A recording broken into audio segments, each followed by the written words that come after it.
반갑습니다. 역대급 다가구가 나왔습니다. 이야, 이거는 이 정도면 1년에 한 번 나올까 말까한 역대급 수익률의 다가구인데, 수익률이 이렇게 크다는 것은 함정도 있고 리스크도 분명히 있습니다. 근데 제가 봤을 때는 이 정도 함정과 리스크는 여러분들이 충분히 극복할 수 있지 않나. 그래도 약간의 멘탈이 계신 분들은 충분히 하실 수 있을 것 같아요. 사실 서울에 있는 다가구는 불법이 없는 것은 거의 없죠. 근데 해당 물건도 약간의 불법이 있는데 만약에 운영하다가 문제가 적발되더라도 충분히 커버할 수 있는 범위에서 불법이어서 이 정도면 충분히 여러분들이 커버할 수 있겠다. 수익률이 너무 좋다 보니까 입지도 또 너무 좋으니까 이 정도면 여러분들이 가져가면서 충분히 수익 구조를 만들 수 있겠고 감정가 대비 굉장히 많이 유찰되는 바람에 대출도 어마무시하게 나올 것 같아요. 특히 자금이 조금 작으신 분들이 이런 물건 도전하면 저는 굉장히 잘 선택된 물건이지 않겠냐. 어떤 물건이든지 다 리스크는 있는 거고 제가 말씀드렸지만 원베일리 이 아파트가 국민평형 34평짜리가 60억에 거래되었지만 단점이 없는 아파트일 수도 있겠지만 자금이 조금 부족하신 분 입장에서는 자금이 단점일 수도 있습니다. 그게 무슨 말이냐면 아무리 좋고 입지도 좋고 아파트도 잘 지었고 완벽에 가까운 물건이라 하더라도 가장 중요한 금액이 단점도 될 수 있다 이 말입니다. 완벽한 물건은 세상에 전혀 없습니다. 여러분들 생각해 보세요. 여기 오신 분 중에 결혼하신 분들도 계실 거고 안 하신 분들도 계실 거고 못 하신 분들도 계실 거고 갔다가 오신 분들도 계실 겁니다. 그런데 우리가 살아보면 이 배우자를 선택할 때도 완벽한 배우자는 세상에 없습니다. 그냥 살아가면서 내가 맞춰가서 사는 거고 부동산도 우리 인생과 똑같다 생각합니다. 무슨 말이냐면 완벽한 거는 세상에 없다. 진짜 너무 좋은데 항상 돈이 모자리죠. 또 내가 돈이 있다 하더라도 뭔가 단점은 없는 물건은 없습니다. 그런데 내가 사랑하고 내가 좋아하고 내가 만들어 가야 됩니다. 부동산조차도. 그런 관점에서 부동산을 바라본다 그러면 여러분들은 엄청 성장을 할 수 있지 않나 이렇게 생각됩니다. 오늘 물건 보면서 제가 말씀을 나누도록 하겠습니다. 23타경의 5396이고 부산 중구 동광동에 있는 물건입니다. 다가구 원룸이고 토지는 65평에 건물은 154평입니다. 1차가 15억인데 지금 유찰되어서 5회차까지 되었는데 6억 2,900까지 떨어져 있습니다. 결론은 무슨 말입니까? 반값보다도 더 떨어져 있는 물건이다. 이렇게 보시면 좋을 것 같고 여기 보면 용도지역은 일반 상업지역이 있습니다. 토지의 계급은 굉장히 좋은 거고 연식은 2010년식입니다. 부동산 현황에 보시면 5층 건물이고 1층 주차장 및 승강기까지 있습니다. 엘베까지 있는 완벽한 물건이다. 2층부터 4층까지는 각 6개 호실. 그럼 64, 24 방이 몇 개? 24개다. 여기서 이제 우리는 의심의 눈초리를 돌려야 되겠죠. 왜 24개냐? 다가구는 방이 몇 개까지 허용된다? 19개까지 허용되는데 왜 얘는 24개냐? 201호, 206호, 301호, 306호, 401호, 406호, 5층은 5개의 방 이렇게 구성되어 있는 집이다. 말소 기준은 2010년 12월 28일이고 전입은 먼저 돼 있는 전입은 전혀 없다. 그리고 최우선 변제금도 보증금 4천만 원짜리도 대항력이 없더라도 소액 임차인으로서 1,900까지 받을 수 있는 분들도 계신다. 그리고 보증금 500에 29만 원 2022년도에 들어오신 분도 계시고 이분들은 다 1,900만 원까지는 변제를 받는 분이시다. 이렇게 보시면 좋을 것 같아요. 경매 등기 이후에도 들어오신 분들도 있다. 경매 등기 이후에는 어떻게 해서 들어왔을까? 등기부 등본도 안 보고 주인하고 직거래 했을 수도 있고 부동산에서 소개시켜 줬는지는 모르겠지만 대부분 직거래 했지 않겠냐 이렇게 생각하시면 좋을 것 같아요. 그리고 어떤 분은 경매 등기 이후에 보증금을 3,800이나 넣고 들으신 분들도 계십니다. 특별히 다른 권리상 문제 있는 건 없습니다. 이 상황에서는 우리는 이제 뭘 봐야 된다? 건축물 대장을 봐야 되겠죠. 호수, 가구수, 세대수에서 가구수는 15개로 되어 있고 1층은 계단실, 2층은 2종 거린 생활시설로 되어 있습니다. 3층, 4층은 다가구로 되어 있고 5층도 다가구로 형성되어 있다. 그러면 결론은 1층은 주차장과 계단실이 있고 2층은 학원 건생으로 허가받았고 3, 4, 5가 뭘로 되어 있다? 주택으로 되어 있다. 우리가 여기서 끝내면 안 되고 공부와 현황을 이제 파악을 해야 되겠죠. 공부상에는 지금 보시는 것처럼 단독주택 다가구로 되어 있는데 방개수가 몇 개인지 안 나와 있습니다. 그럴 때는 우리는 어떻게 해야 된다? 현황대로 떼 보셔야 됩니다. 현황대로 한번 보도록 할게요. 그래서 다가구를 여러분들이 공부하고 입찰을 보시려고 그러면 항상 현장 가시기 전에는 현황도를 꼭 들고 현장 가서 현황이 일치하는지를 꼭 체크하셔야 돼요. 현황도를 보시면 1층의 현황도죠. 앞에는 4m 도를 끼고 있고 이게 계단이 있고 그리고 방향까지 나와 있다. 2층 보도록 할게요. 2층은 좀 전에 보신 것처럼 그린생활시설 학원으로 등재되어 있는데 이게 엘베입니다. 그리고 강의실 1, 강의실 2, 강의실 3, 3칸으로 만들어져 있다. 그래서 보신 것처럼 문이 하나, 문이 2개, 문이 3개. 2층은 이렇게 3개 구성을 해놨다. 그러면 처음부터 이분들은 이렇게 허가를 받아놓고 방을 쪼개려고 처음부터 계획하고 만들어 놓은 집이다. 이렇게 생각하시면 됩니다. 그리고 3층을 보시면 하나, 둘, 셋, 4개인데 경매지에서 보셨듯이 현황은 집이 몇 개로 되어 있죠? 6개로 되어 있죠. 6개. 그러면 이게 4개가 어떻게 쪼갈려졌느냐 이렇게 우리가 생각을 해봤을 때는 이게 생각보다는 이 방이 크죠? 그러면 분명히 가면 이렇게 쪼갈려져 있을 것 같아요. 그리고 여기도 이렇게 나눠져 있겠죠. 그러면 하나, 둘, 셋, 넷, 다섯, 6개 이렇게 되어 있을 것 같아요. 한 층에 6개의 호실로 만들어져 있다. 그래서 총 방은 24개인데 근데 5층이 애매하게 돼 있어요. 자, 5층은 하나, 둘, 셋, 넷, 5개로 되어 있는 것 같아요. 그래서 총 방은 24개가 아니고 23개이지 않을까 저희들이 추측을 하는데 이거는 여러분들이 입찰 보실 분들은 무조건 어떻게 하셔야 된다? 현장 가셔가지고 현관문이 몇 개인지만 파악을 하시면 명확하게 여러분들이 파악이 되실 겁니다. 이 현황들을 들고 어디로 가신다? 임장 가셔야 된다. 그래서 방개수와 현황이 어떤 차이점이 있는지 꼭 체크하고 입찰 보셔야 된다. 건축물 대장을 제가 좀 전에 보여드렸는데 위반 건축물 걸려 있어요? 안 걸려 있어요?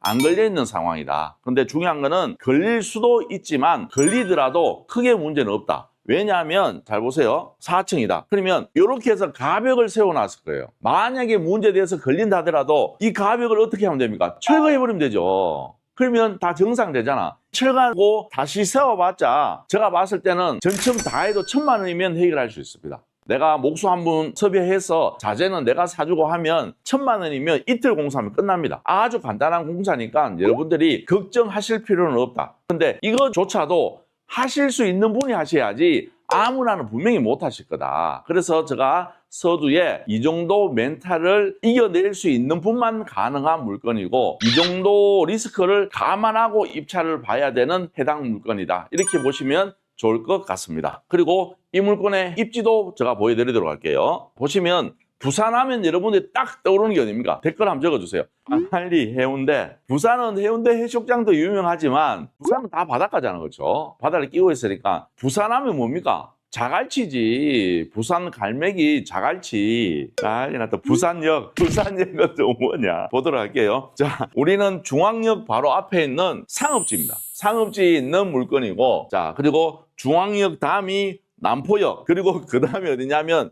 여기가 자갈치 시장입니다. 자갈치 시장. 그래서 여기는 구도심에 굉장히 상권이 밀집되어 있는 지역이에요. 그래도 우리 해당 물건은 중앙역 바로 맞은편이고 제가 한 몇 달 전에도 여기 앞에 있는 다가구를 한번 방송에서 다룬 적도 있고 한데 사실 저희들도 여기 조금 알아봤어요. 알아봤는데 공실 제로입니다. 그리고 방이 나오면 바로바로 빠진답니다. 그래서 그만큼 수요가 많고 입지가 너무 좋죠. 입지가 좋다 보니까 이런 물건을 여러분들이 가져간다 그러면 서울에 계신 분이나 특히 지방 이 근처에 거주하신다 그러면 해당 물건처럼 이런 거 하나 갖고 있으면 내가 노후가 편안하실 겁니다. 그러면 이런 물건을 내가 갖고 있다 그러면 과연 한 달에 수익은 얼만큼 나오는지 여러분들 기대하면서 보셔도 좋을 것 같습니다. 수익률표 한번 보도록 할게요. 방은 총 23개고 보증금 300, 관리비는 저희들이 월세가 지금 알아보니까 300에 30 그리고 관리비가 10만 원 정도 나와요. 관리비가 10만 원 그리고 월세가 30만 원. 그런데 실질적으로 우리는 인터넷 그리고 수도, TV가 평균적으로 나가는 게 한 가구당 3만 원 정도 나가요. 그래서 실제적인 나의 수입은 얼마 봐야 되느냐 하면 37만 원을 보시는 게 가장 이상적인 수익률표다. 그래서 저희들은 보증금 300에 월세를 37만 원을 기준으로 봤을 때 저희들이 입찰가를 물론 여러분들 조사를 하셔야 돼요. 7억 기준으로 봤을 때는 입찰 정액 1,000만 원에 이전 비용은 저희들이 3% 잡고 명도 수리비를 나중까지 제가 생각해서 그냥 3천만 원 잡았습니다. 물론 그 정도 돈은 안 들어가지만 만에 하나 내가 보유하면서 리스크까지 생겼을 때 수리 원상복구까지 계산했을 때 제가 그냥 3천만 원을 넉넉하게 잡아놨어요. 그리고 대출 비율은 85% 잡아놨는데 제가 봤을 때는 85%는 훨씬 더 나올 것 같아요. 그리고 지금은 연간 이자율 5.3%를 기준으로 했다. 이렇게 보시면 좋을 것 같고 그렇게 했을 때 우리가 입찰가를 7억 기준으로 봤을 때는 실투자는 1억 5,600 정도 있어야 이 물건을 내가 접근할 수 있고 보증금을 방 하나에 300씩 했을 때 실질적인 내 돈은 얼마 들어간다? 8,700 들어갑니다. 뭐까지 합쳐서 수리비 3천만 원까지 해가지고 8,700만 원 들어가는 겁니다. 그랬을 때는 한 달에 580만 원 정도의 뭐가 나온다? 월세 수익이 나온다. 지방의 중소도시 기준으로 총 투자되는 금액 1억 기준으로 400 나오면 거의 A 플러스급 물건이라고 저희들 얘기해요. 그런 물건들은 1년에 몇 개 나오지도 않습니다. 사실적으로. 그런데 해당 물건은 실제적인 내 투자금은 얼마? 8,700. 근데 예를 들어서 명도 수리비를 그냥 제로로 우리 해보세요. 다가구를 명도해보면 100만 원 안쪽에서 다 마무리해요. 실질적으로. 그래서 그냥 제로로 기준을 했을 때는 실질적인 내 투자금은 얼마 나오냐면 손 투자는 5,700입니다. 5,700. 5,700 투자하고 한 달에 얼마? 580만 원 수익 나오는 거예요. 그러면 결론적으로 아무 일 없이 1년만 지나버리면 내 투자금 이상으로 회수하고 보유하다가 매도해도 이 금액보다는 훨씬 더 큰 수익을 가져갈 겁니다. 그래서 역대급 수익률이라고 말씀드리는 거예요. 이 명도 수리비를 제가 3천만 원 잡은 거는 보유하고 있는 동안 만에 하나 문제가 생긴다는 가정하에 제가 봤을 때는 특별한 일은 없지만 만에 하나 문제가 생긴다는 가정하에 하더라도 3천만 원이면 넉넉하다 이 말이에요. 3천만 원 잡더라도 실질적인 거는 내 투자금 얼마? 8,700만 원이다. 이 실투자금 또 3천만 원 빼버리면 실질적인 거는 1억대 초반에 있는 자금으로도 충분히 입찰 볼 수 있는 거고 그렇게 했을 때 한 달에 580만 원이라는 어마무시한 월세가 들어오는 겁니다. 우리가 연봉 1억 정도 되시는 분들이 한 달 실수령액이 한 650 정도 될 거예요 아마. 650 되는데 퇴직하고도 약 연봉 9천만 원 가까이 되는 사람의 수익을 내가 가져갈 수 있는 거예요 이게. 아주 작은 소액으로도 접근할 수도 있고 그 소액으로 나의 노후를 굉장히 편안하게 가져갈 수 있다. 그리고 이 정도 건물 갖고 있으면 서울에서도 한 달에 한 번 정도 부산에 여행 간다 생각하고 그 방 하나를 차라리 공실로 놔두고 내가 부산 갔을 때 호텔 안 잡고 거기서 하루 묵다가 올라오셔도 되잖아. 그렇죠? 그런 식으로 하시는 것도 아주 바람직한 투자일 수도 있다. 옆에 가면 자갈치 시장 있죠. 여기서 조금 위로 올라가면 바로 부산역이단 말이에요 이게. 우리 해당 물건에서 여러분들이 좋아하는 해운대까지는 약간의 거리는 있지만 실질적으로 멀진 않아요. 그래서 전철 타고 거기까지 올라가셔서 바닷가도 보고 내려오시면 그 이 근처 또 송도 해수욕장도 있잖아. 그렇죠? 그래서 송도 해수욕장 가셨다가 자갈치 시장 가서 회도 좀 떠서 오시면 그러면 뭐 편안하게 노후 생활 즐길 수 있지 않을까 사례됩니다. 그래서 여러분들이 조금 관심만 있고 때로는 약간의 리스크를 감수하셔야 돼요. 그렇게 했을 때는 이 정도 물건 가져간다 그러면 여러분들의 노후 삶은 아주 풍요로우시지 않겠냐 이렇게 생각됩니다. 이 생각만 하면 아무것도 안 됩니다. 내가 해야 내게 되는 것 같아요. 지금 뭔가를 하려고 고민하고 행동을 하셔야 되는 거예요. 지금. 내일 모레 추석인데 다음에 하지 뭐 이렇게 하시면 안 돼요. 그러면 내 인생은 자꾸 후퇴 되는 거예요. 이게 내가 하루 늦어지면 내 인생은 한 달 늦어진다 생각하셔야 돼요. 내가 지금 사지 멀쩡할 때, 정신 멀쩡할 때, 다리 건강할 때 내가 남들보다 한 발짝을 더 움직이셔야지만 힘들고 고생하는 만큼 노후는 분명히 밝게 찾아올 겁니다. 저도 요즘 느끼는 게 뭐냐면 젊었을 때 고생하면서 좁은 집에 살고 부득부득 살고 하는 거는 아무 문제 없어요. 근데 중요한 거는 내가 나이 먹고 노후 되었을 때 하다못해 70 정도 되었을 때 생각해 보세요. 70 정도 되었을 때 노후 생활을 편안하게 하셔야 되는데 그때 살기 위해서 일을 한다? 그거는 굉장히 불행할 수 있어요. 내가 건강을 위해서 밖에 나와서 뭔가 일을 하신다 그러면 그거는 굉장히 좋은 행위라고 저는 생각해요. 그리고 최대한 길게 일하는 게 더 좋다고 저는 생각합니다. 그런데 내가 먹고 살기 위해서 일을 하는 건 아닌 것 같아요. 그러기 위해서는 우리가 조금이라도 젊을 때 나중에 조금 여유롭게 살 수 있게끔 뭔가를 하루빨리 움직이시는 게 맞지 않은가 이런 생각을 많이 합니다.